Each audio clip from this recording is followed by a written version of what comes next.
छठ महापर्व पर आज रविवार को श्रद्धालु अस्ताचलगामी सूर्य को अर्घ्य देकर पूजा अर्चना करेंगे।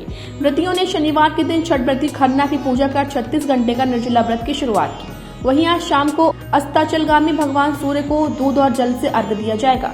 राजधानी लखनऊ के लक्ष्मण झूला स्थित छठ घाट पर श्रद्धालु पहुंचने लगे हैं।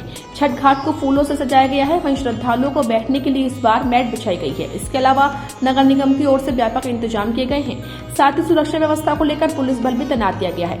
बता दें कि आज शाम छठ घाट पर श्रद्धालु अस्ताचलगामी भगवान सूर्य को जल से अर्घ्य देकर पूजा अर्चना करेंगे। छठ घाट पर शाम 5 बजे उत्तर प्रदेश के मुख्यमंत्री योगी आदित्यनाथ भी पहुंचेंगे और भगवान सूर्य को अर्घ्य देंगे, जिसको लेकर सुरक्षा व्यवस्था के व्यापक इंतजाम किए गए हैं। छठ घाट पर रात में एलडीए की ओर से भव्य लाइट भी लगाई गई है। घाट पर पहुंची व्रतियों ने बताया कि छठ पर्व का काफी ज्यादा महत्व है। 4 दिन होने वाले इस पर्व को लेकर वह काफी उत्साहित है। उन्होंने बताया कि आज शाम अस्ताचल सूर्य को अर्घ्य देकर पूजा अर्चना करेंगी और फिर कल सुबह सूर्योदय के समय भगवान सूर्य को दूध और जल से अर्घ्य देकर व्रत का पारण करेंगी।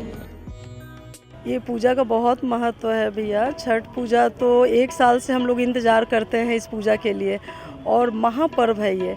इस पर्व के लिए जितना मन्नत जितना तैयारियां किया जाए कम है और इतना मैं एक्साइटेड हूँ कि माता जी के लिए मैं दिन में 1 बजे ही चली आई घाट पे। और जितना इस व्रत के लिए आप तपस्या कीजिए, मन्नत मांगिए, भगवान उतना पूरा करते हैं।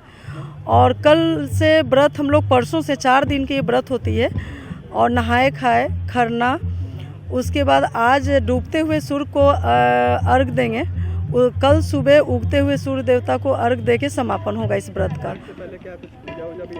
जी, ये सिरसोता बनाते हैं, जैसे मन्नत होता है तो ये सीमेंट का बनवाते हैं और ऐसे टेम्परोरी हम लोग ये मिट्टी का बनाते हैं। और यहाँ पूजा करने से, मन्नत मानने से पहले से आके गाना दिया जलाना, भगवान को बुलाते हैं हम लोग। और ये 100% है कि भगवान आते ही आते हैं। और इस व्रत के लिए मैं तो बहुत एक्साइटेड रहती हूँ और हमारे ख्याल से हर आदमी इस व्रत के इंतज़ार में रहता है। बिहार, झारखंड, अब तो पूरे इंडिया विश्व में हो रहा है त्यौहार। तो इस त्यौहार के लिए तो हम बहुत एक्साइटेड हैं और छठी मैया सबका पूरा करे, उसके बाद हमारा पूरा करे। मैम एक सवाल है, जी, ये सिंदूर लगाया जाता है जी जी, इसकी क्या मान्यता, इसकी क्या मतलब ऐसा क्यों किया जाता है? इसका मान्यता है सूर्य देव को, छठी मैया को कोई भी चीज़ जोड़ा चढ़ाते हैं। जोड़ा सूप, जोड़ा दौरा, अकेला कोई चीज़ नहीं चढ़ाते हैं। तो जोड़ा शुभ माना गया है, इसलिए नाक से इसको जुड़वा मांग टिकना कहते हैं कि जुड़वा मांग टिकना छठ में ही ज़्यादातर आप देखेंगे। तो इसका ये मान्यता है कि जोड़ा सूप से अर्घ देते हैं, जोड़ा ही नाक पे से सिंदूर लगाएं। और मान्यता ये है कि सीधे पल्ले में ही अर्घ देते हैं, उल्टा में नहीं, सीधे भगवान को हम अपने पल्लू से अर्घ देते हैं भगवान सूर्य को।